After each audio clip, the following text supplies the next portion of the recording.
still smile. We still put on our makeup.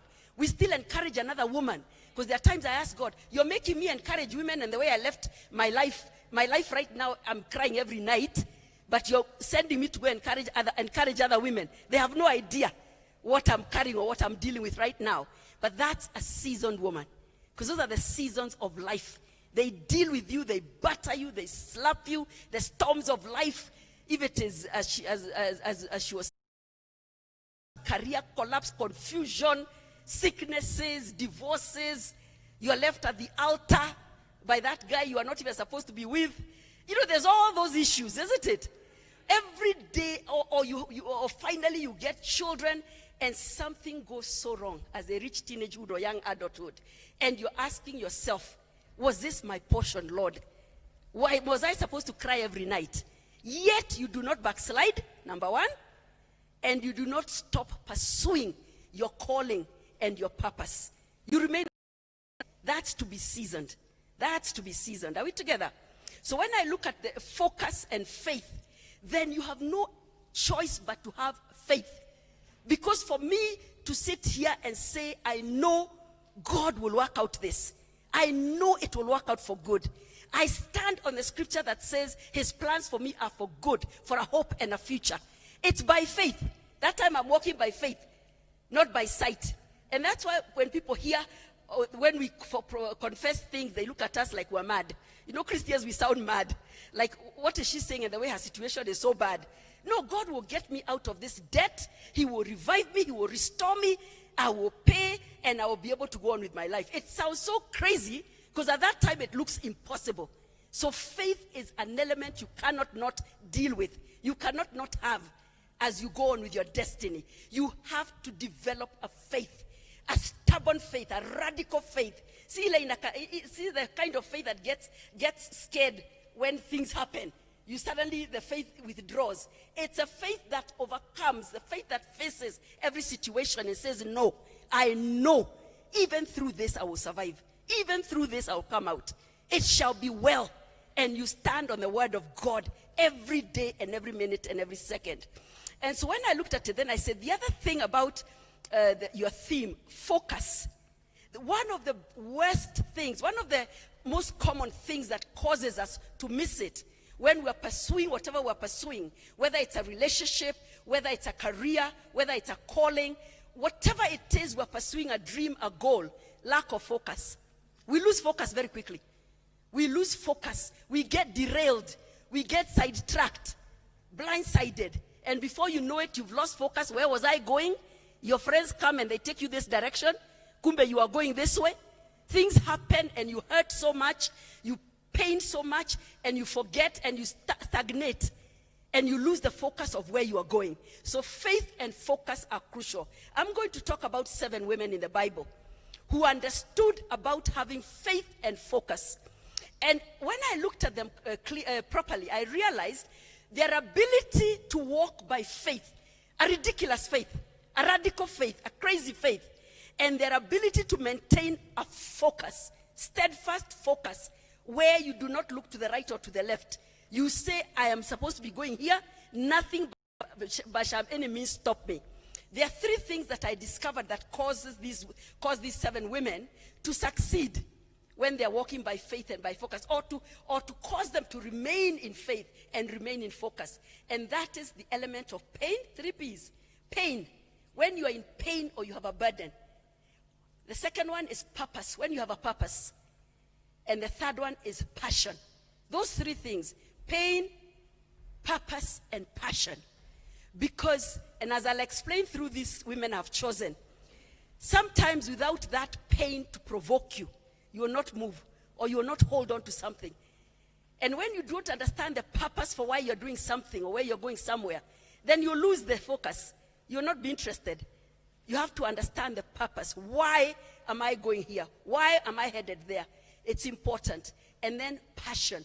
Passion to continue even when the circumstances look like they're telling you to just sit down. But there's something driving you, a passion. And you can never fulfill purpose and calling and destiny without passion. It's a key element. There has to be a passion, a desire, a love, a commitment, a dedication. something that wakes you up in the morning and you're excited and you move on in doing that thing, whatever it is you're being called to. Let's quickly look at Esther. I know I've said 7, but I hope we can cover all of them. Esther, you find her story in the book of Esther, throughout the entire book of Esther. Esther, if you look at Esther when she found herself in the palace, and you know the story. She was a little girl called Hadassah, and God orchestrated it. I believe these things happen by God's hand, whether we see it or not. But somehow, even if God is not mentioned in that book, somehow little Hadassah, the orphan, found herself in the palace. She found herself chosen, favored. And of course, you remember her uncle Mordecai orchestrated her to be in the palace. And when she ended up there, she came across a situation. She found herself in this position of power, a position of favor, and then a crisis arose. And when we're women in the marketplace, we will always find ourselves in a position of power. You have decision-making powers, even whether it is in the home, in the church, in your community, in your society, or in your company, or in institution. You may find you've been given a seat, a position that comes with power, and privilege, like Esther did. And when she found herself there, this crisis arose when her people were about to be annihilated, the Jewish people. And she had a choice. She had a choice to either sit back. Remember, who had been before her was Vashti. Vashti, when a challenge arose and she was to go and dance before the king and his friends, she didn't want to think too hard on how she can turn that situation around and make it work for good. She just gave up and surrendered her crown. You remember? But Esther sat and thought, this is a crisis. I'm not going to give up.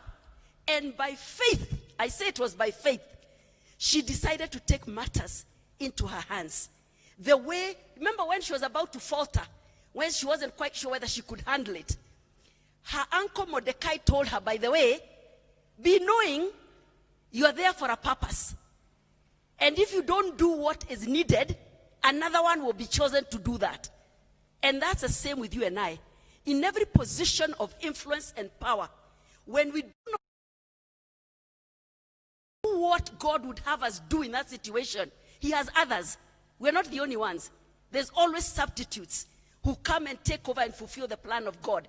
And I like that rebuke because it woke her up. It woke Esther up. And she realized, yenyewe, I'm here for a purpose.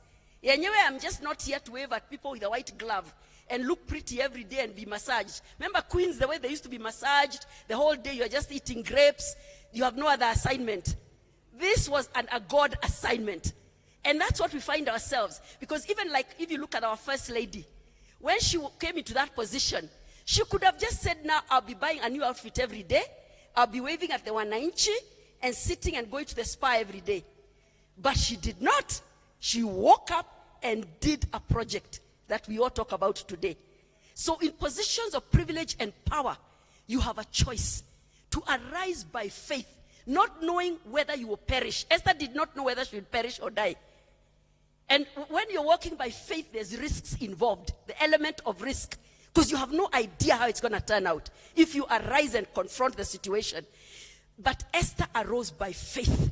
And I am persuaded that the minute she decided to arise by faith and fulfill the assignment and stand up, God produced a strategy. The minute you and I arise and we decide we're going to fulfill an assignment that we know God has given us in that institution, in that family, in that community, in that church, the minute you actually agree to align with God's plan and fulfill that assignment, God equips you with whatever else you need. Divine strategy came. Oh, I should tell the people to fast. Oh, I should approach the king and have a banquet. All those were divine strategies that came by the wisdom of God. That was not the wisdom of man. It was the wisdom of God. So here she is. The minute she arises and realizes, I am here for a purpose. So one of the other things you must understand when you're there as a CS for what? CS for interior, CS for energy. Don't show up for us. First and foremost, know there's a purpose. There's a reason you're there. Any one of us could be there. Why you? Why is it you who has been selected? And you're a born-again woman. You see what we're talking about? God does not operate ovyo. He has a plan for each one of us. So you don't find yourself as the MD of Kenya Pipeline I just found myself there. You didn't. God orchestrated your steps. And he has a reason and a purpose that he wants you to fulfill in that position of power and influence and privilege. So you must always ask yourself, what is God wanting me to do in this situation? God doesn't hide his plans. No, he reveals it because he's more eager for those plans to be fulfilled than you and me. So Esther immediately knew what she was supposed to do. She took the risk. She arose. The wisdom came. The divine strategies came. The prayer partners came. People to pray and fast with her. The favor came. You see, the minute we decide to obey God, all these things fall into place. Because the king could have said, I don't have time for you to throw a banquet for me. I mean, quite honestly, you can go to the king and you say, I want to throw a banquet. I want to throw a party. He says, not this month. This month we're doing VBI. Let's do it in June. Let's do it another month. But by the grace of God, she got favor. And he agreed for the party to be held. And remember, this is where the divine strategy was. That as the party is being held, that's when she chomoa her plan. And which is what she did.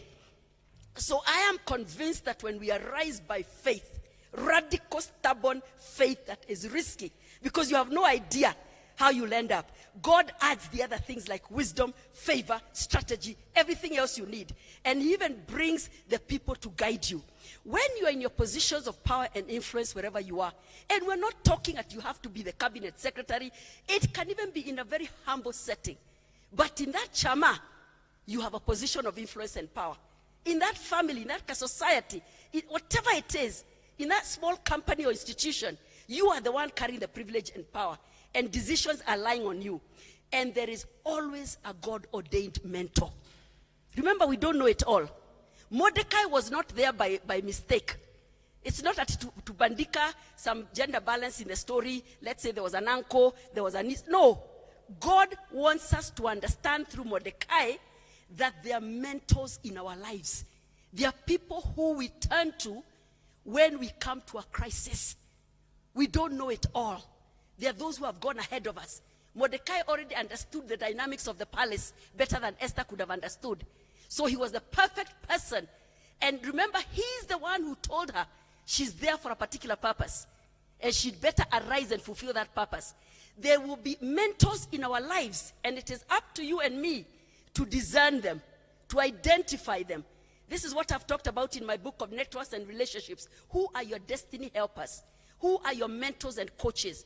Who speaks to you? Which voice are you listening to that guides you and says, the reason you're at KPA as MD, I believe God would want you to eradicate corruption. I believe God would want to use you to make way for women, more positions for women, or to speak up for the communities that are along the pipeline who are suffering because of the pollution. You never know. But there will be somebody or somebody else whom God will use as a mentor or a coach, a destiny helper, to speak into your life. So you are not left alone. God does not leave us alone.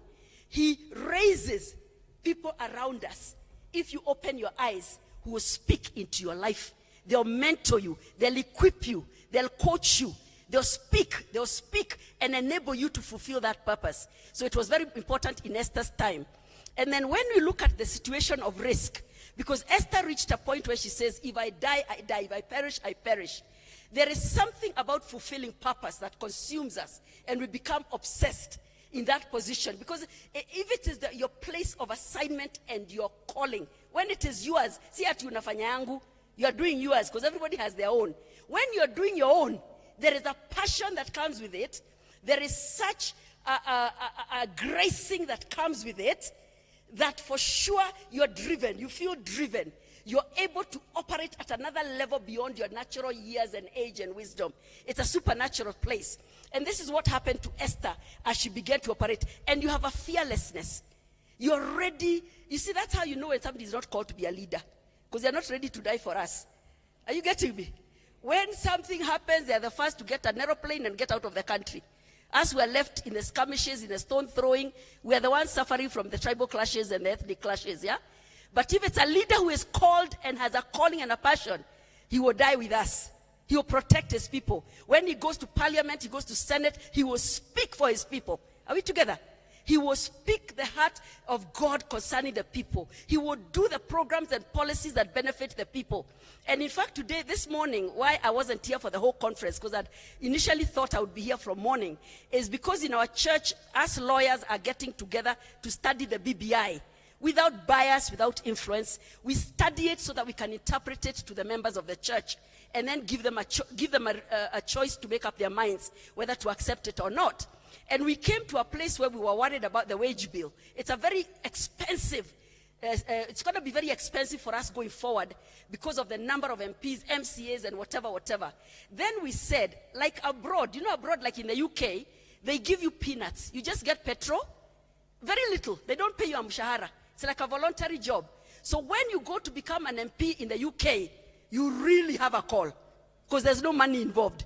It's just the disbursements. So we were saying, maybe if these allowances were reduced and this salary was reduced, then tuone ni wangapi watavai. How many will vie for those positions?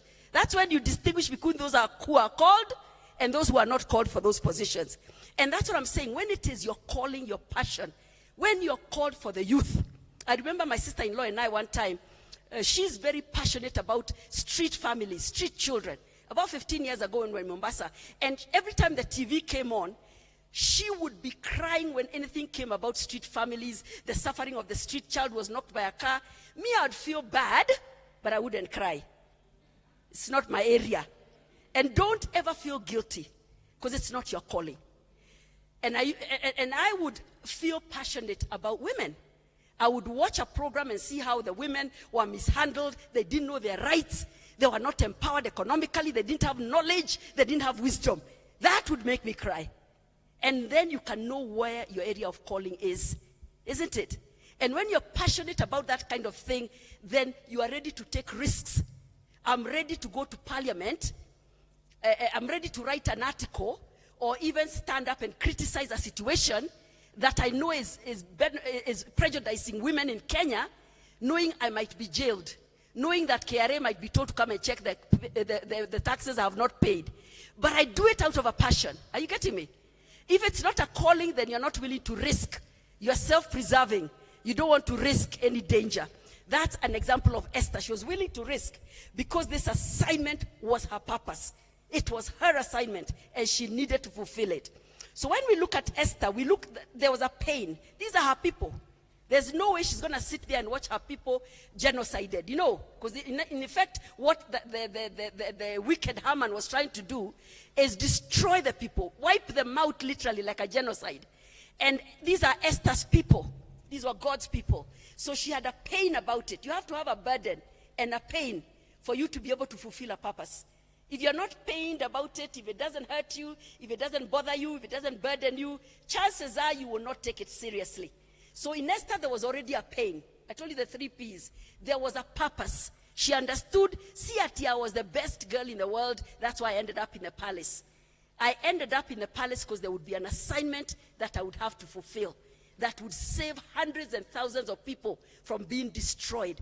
Are you getting me? So there was a purpose element, the pain element, the purpose element, and the passion. Because once she got involved, even, there's sometimes I get so involved in something, and I say, even if God came and said, hello, Sally, please listen. I've changed my mind. Please don't continue on that road. I wouldn't listen. Because already my passion is taking me. God is probably trying to tell me, it's okay. I've decided not to deal with women in Kenya. I would not listen. Because already my passion is taking me so speedy that you're not ready to stop. Are you getting me? So that even if Esther had been told, forget it, let's not save the Jews, she was already sold out. She was already taken and she was already pursuing with a lot of passion. So she fulfilled those 3 things. There was a pain, there was a purpose, and there was a passion. So let's look at another woman called Hannah. I'm speaking of my favorite ones. You remember Hannah in the book of 1 Samuel. And when you remember Hannah, she was the barren one.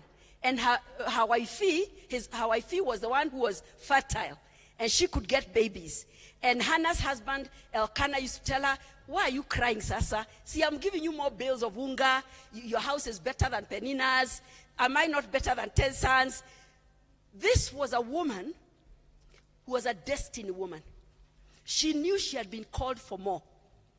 And here is somebody trying to make us settle for less. Often you will hurt and you will grieve because you know there's something you're supposed to birth. You're supposed to birth a destiny, a vision, a purpose, a movement.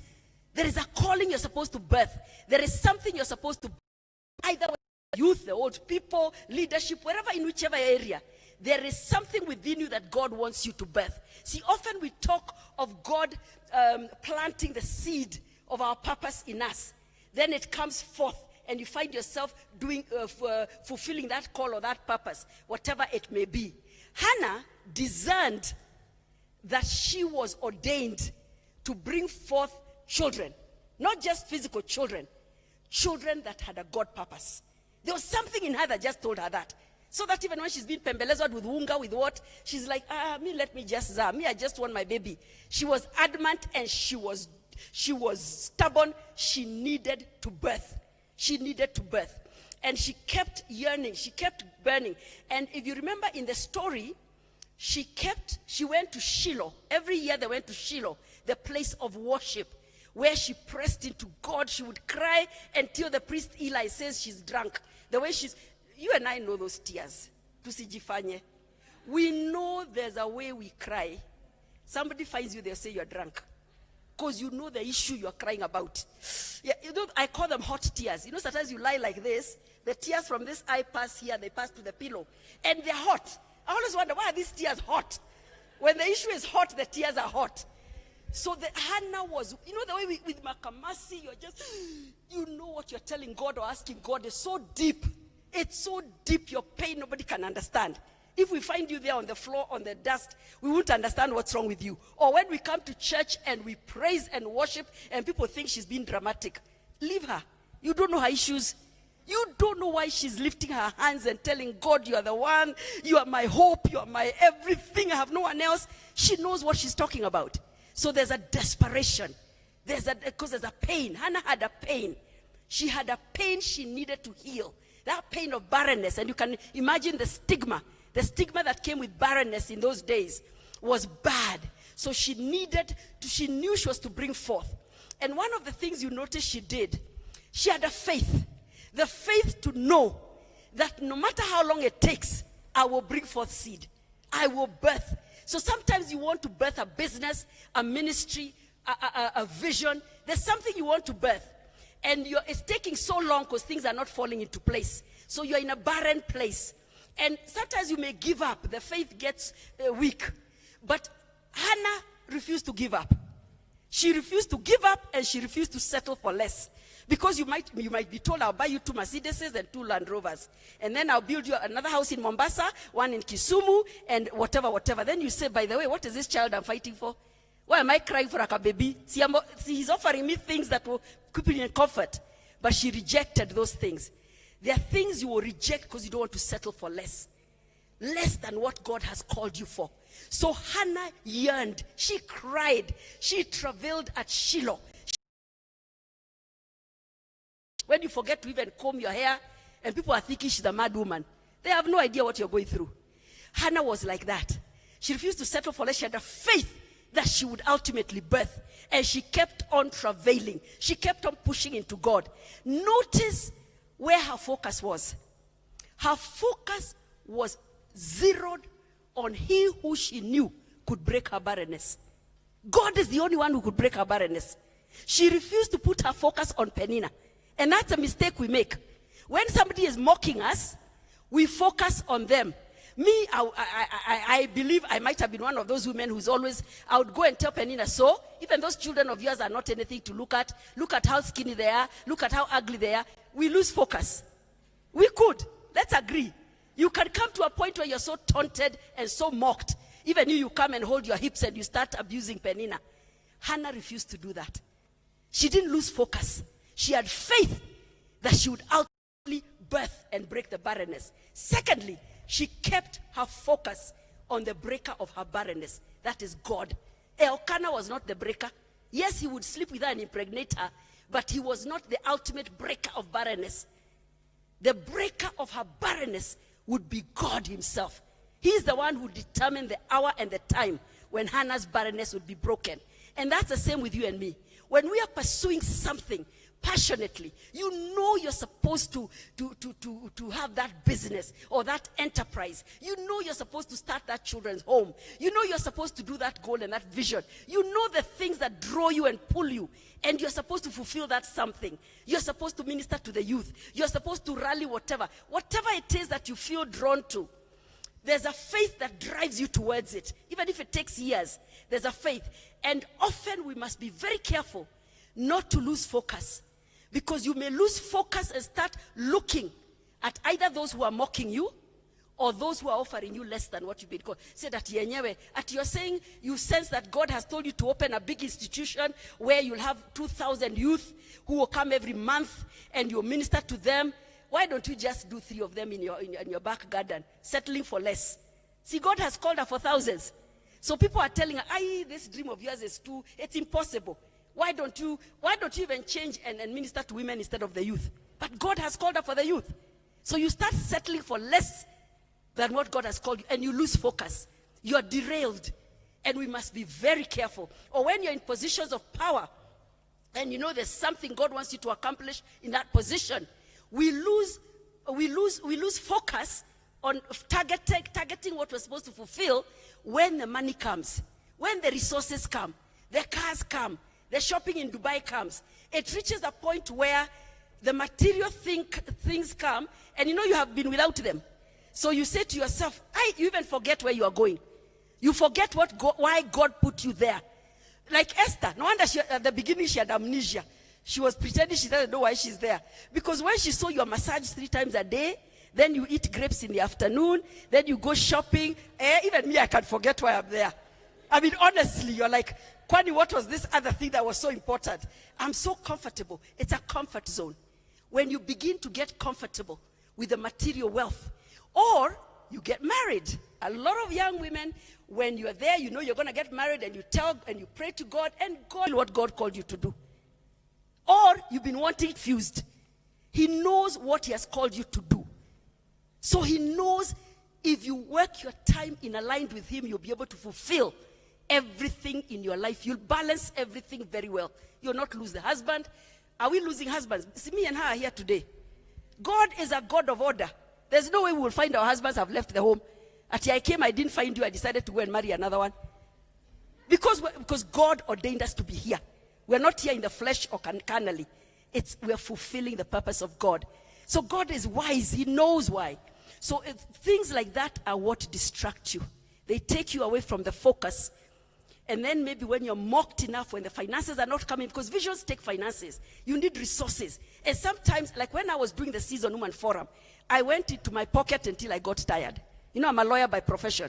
So every time we'd make a little profit in the law firm, it's going into Season Woman. For years. Then I was telling God, if this is of you, you should be providing by now. Why am I struggling to finance it from my other business? You know, can it not make money on its own? And it took a long time. And that time you can lose your faith. I could have said, maybe I didn't hear God properly. Let me go into something that brings money quickly. Isn't it? I could change and go and do something that is bringing money haraka haraka. But I knew God had called me for this. And no matter how long it took for the resources to come in, I had to be faithful and focus and remain in faith. First of all, there was a pain in me for the women. There was a purpose, because I knew it's a purpose I need to fulfill. And there is a passion. Talking to you women is the most enjoyable. Do you hear people when they say they enjoy something? When you're in your area of assignment, you enjoy it. You thrive. That's why I was so excited coming here. From last year, I kept looking forward to it. Because that's your area, that's my area. If it wasn't, by now I'd already be looking and saying, how come some are wearing jeans? How come some are wearing hats? I would lose focus. I would start criticizing. Because there's no grace. I wouldn't have a grace. I wouldn't have a passion and a love for you. So you need to watch out for that. So when I look at somebody like Hannah, she was a woman of faith and a woman of focus. A woman who had the pain, she had the purpose, and she had the passion. Eventually, when she did conceive, remember Eli the priest came and said, by this time next year, you will bring forth. And God answered her prayer. Her barrenness was broken. She brought forth a Samuel. And you now get the witness. It wasn't just a child. Hakuwa nazaa for the sake of zaring. There was something of God. It was a divine birth. And she births her Samuel, and he has a divine purpose and assignment. Imagine he was coming to eradicate the heathenism, the idolatry in Egypt, in Israel, that had overtaken the place. He was coming now to restore the order of God. She had an important assignment. Supposing she had listened to Elkanah, at I'll buy you Naivas, it becomes yours. She would have missed birthing a Samuel. But she focused and she had faith. Because she had a pain, she had a purpose, and she had passion. That passion to travail at Shiloh, because people think you're drunk. You have to have those three things. And she was able to maintain her faith while everybody had given up on her. You know, sometimes people give up on you. So when you're talking about that thing, they look at you like, whoa, yeah, let her just talk. But as we know, she's imagining. Me, I've gone through my life where I can see the pity in my friends' eyes. I look at my friends and I used to see the pity. Almost like, yeah, she says she's writing books, but it's okay, just listen to her. It's okay, just listen. You know, we know she's, to write books. Which books? Yani, or open a vision courses. Which vision? People start feeling sorry for you. They feel sorry for you because they think you're deranged, you're imagining, and it won't happen. So they even don't talk about the topic. It comes like that. Those women around Hannah's village must have reached a place where when they are with their children to Sunday school, they hide their children behind their skirts. Hannah, as you are on, I don't want Hannah to feel bad. You go through pain. You go through torment. You know, pity, all kind of things. But ultimately, she got her Samuel. Ultimately, she got this Samuel through faith and focus because of the pain, the purpose, and the passion. And she took him, and as she had made the vow with God, that this is a child set apart for God, she fulfilled. And this is what is important, although that's not part of the topic, that when God does bring forth that which we've been waiting for, when the business becomes an enterprise, from a side hustle to an enterprise, you're the one supplying oil in the whole of Kenya. You're the one supplying, you're the owner of all supermarkets, branded your name. When God ultimately comes through, and you even, or you feel you have a leadership call, finally you are the governor, finally you are the deputy president, like we're going to have some, we're going to have deputies to deputies, eh? Let's say finally you got to that deputy position. And you've told God and you have always felt it was your call for leadership. So you change things in the nation for the better. When you get there, do not forget why God gave you that enterprise from a side hustle. Do not forget what you told God it was to do and what God wanted you to do with it. So it's very important. And Hannah did not forget. Hannah did not forget. And ultimately, she gave up her Samuel and he was used of God. Her purpose was fulfilled at the end of the day because she had faith and focus, pain, passion, and purpose. Another favorite of mine, and I want you to identify with these women because I'm telling you, these women are not different from us. They're not different. Their stories are very similar to our own stories on a daily basis. And their backgrounds and the pain is not unusual. People have heard because of barrenness, whether it's a barrenness of a physical child, barrenness of something you want to birth like a business or a vision or a goal or something. We've all gone through that. So it's not only the women in the Bible.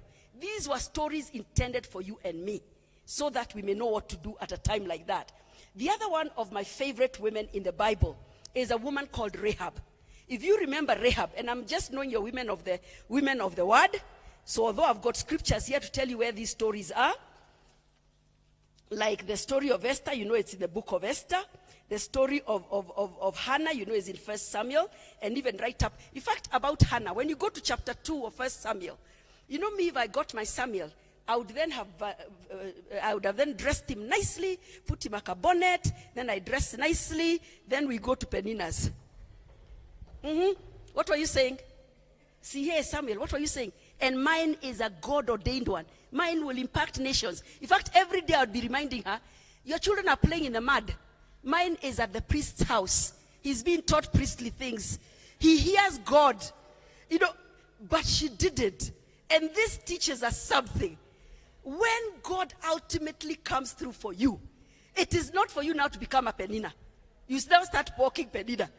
Don't allow yourself to drink the poison of a Penina. Be the bigger woman. And there are some people in our lives who will mock us and sabotage us and derail us and insult us. And you have to rise above it. Remember I said don't focus on Penina. Because if you focus on abusing Penina, you miss the breaker of your barrenness. There are people in our lives that we have to purpose not to focus on. Because if we do, we'll be destroyed. They're at a place where they may not even understand who you are in the eyes of God, or what God has called you to do, or why you're crying for that Samuel. So you have to be very careful not to fight unnecessary battles. Waste your time fighting unnecessary battles, or becoming vindicative. Rise above Penina.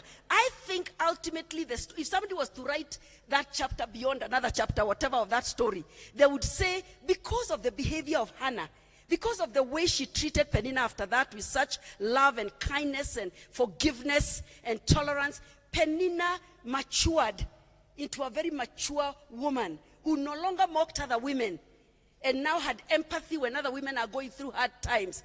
Isn't it? See, we're born of a testimony. We are intended to be a witness to those who mock us. That one day they'll come and say, Yenyewe, I'm sorry I did that to you. The way I've seen you carry yourself and behave, and the way I've seen God work in you, truly God's hand was upon you. I am sorry I mocked you. Sorry I sabotaged you. Then that other woman becomes a better woman. And you embrace her and receive her and allow her to now enter her destiny also. As opposed to mocking her, then she remains in darkness. So it is very important. Rahab was a prostitute. And she lived at the top of the wall.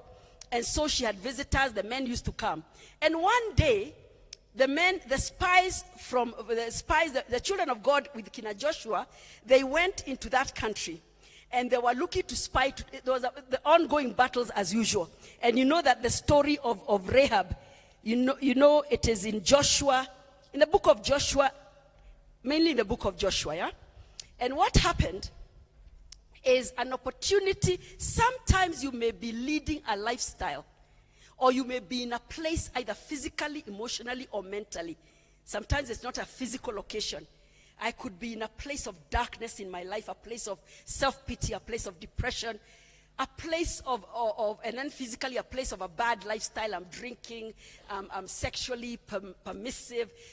You're in a place that's ugly and not right in the eyes of God. Locate.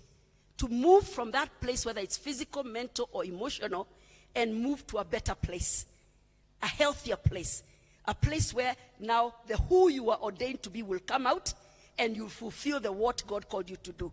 This is what happened. I think this is what happened to Rahab. She finds herself in this ugly lifestyle.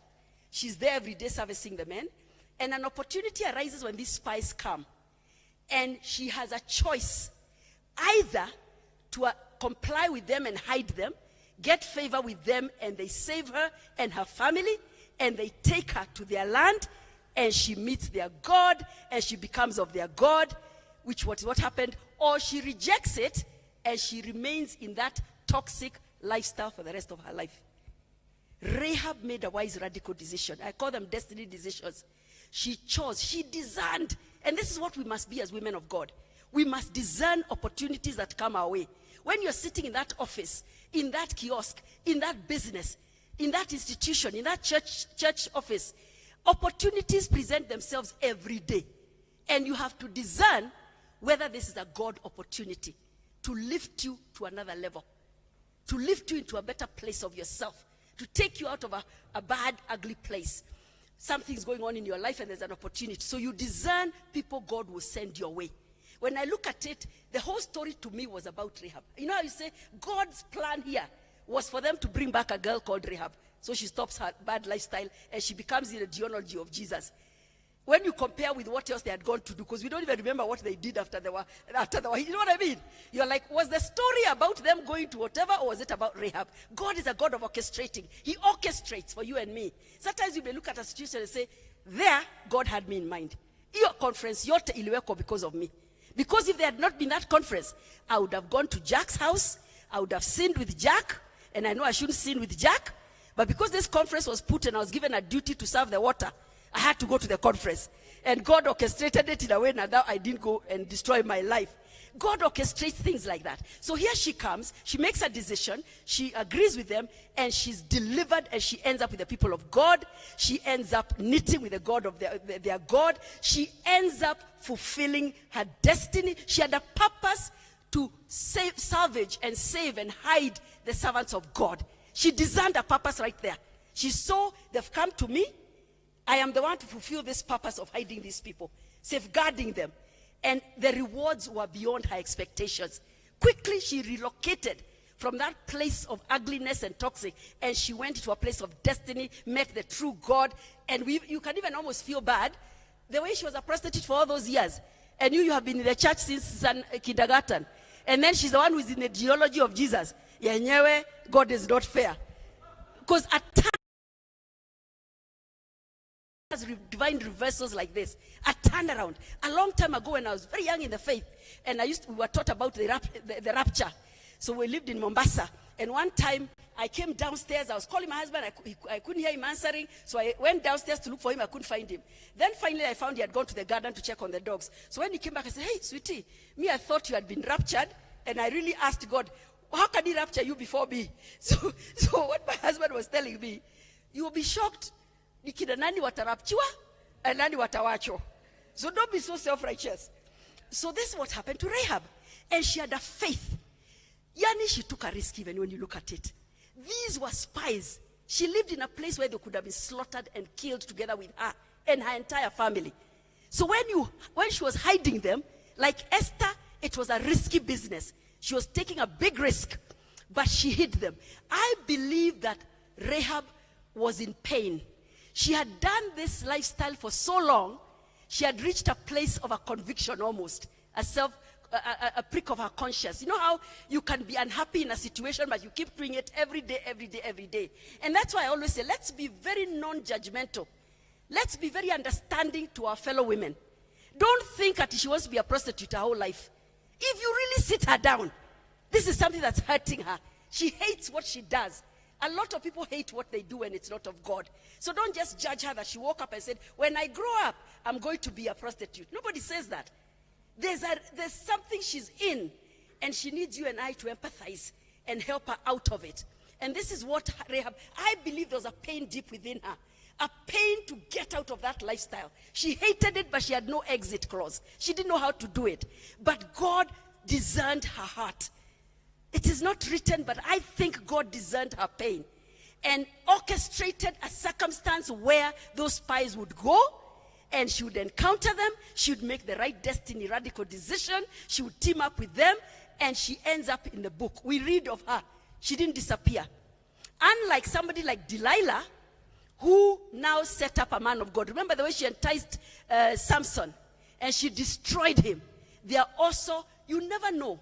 God could have taken Samson the way of Delilah for her to discern. I hear this is an anointed man of God. If I refuse to do what my wicked people are telling me to do, and I help him, and I team up with him, God will have mercy on me, and I'll end up somewhere nice, fulfilling a destiny. She could have. How come Rahab thought like that? But Delilah did not think like that. She was a victim of circumstances, a pawn in the hands of men. People used her. Because if you read the story, it's not her who had that agenda at let's destroy him. She was told what to do, and she did it. So what I'm saying is that you and I will be found in situations from time to time where we have an opportunity to discern that God is sending help our way. He's sending an opportunity for us to exit from a situation, for us to come out of a depression, a mental situation, an emotional situation, something. And we have to be so careful to discern it and to align with it before it's too late. Those moments are very quick. It's not like you're given a year to think about it. Atuenda ufikiri nitarudi. They're there, you make up your mind, you discern. And why do I keep saying discern? Because when we are in prayer, when we're women of prayer, and we're women of the word, a discernment spirit grows in us. It will not grow if you're not reading the word of God constantly. When you're not in prayer, when you're not in fellowship like this. But when we're in fellowship, we're serving God, we're serving the men of God, we're praying, we're reading the word, we're listening to preaching messages. The things of God develop in us. Because they're activated, let's say. Because when you're born again, those things are there. So they're activated. So I believe that if Delilah had put her mind to it, she could have discerned that this is a moment for me to align with the man of God instead of destroying him and end up in a better place. But she missed it. And sometimes that's what happens to us. We miss it and we align with the wickedness of people and we end up destroyed at the end of the day. So to me, Rahab had faith. A radical faith that where she could have perished, she could have been killed for hiding those spies. And she also had a focus. She knew she had to make a deal. If I save you, are you going to take care of me and my family? We must learn to negotiate, the art of negotiation. She negotiated for her destiny and her future. Because it was not for nothing. I'm hiding you and then I remain a prostitute. And you're people of God.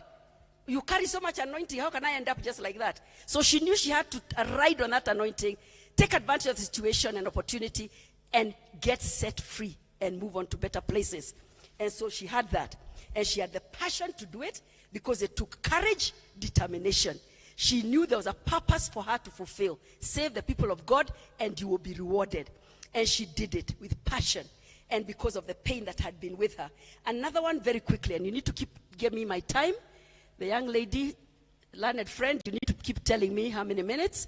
Now, the other character that I really like in the Bible is Ruth. Ruth, I never can decide who is my favorite. Is it Hannah? Is it Esther? Is it Ruth? Ruth I love. Because here is Ruth.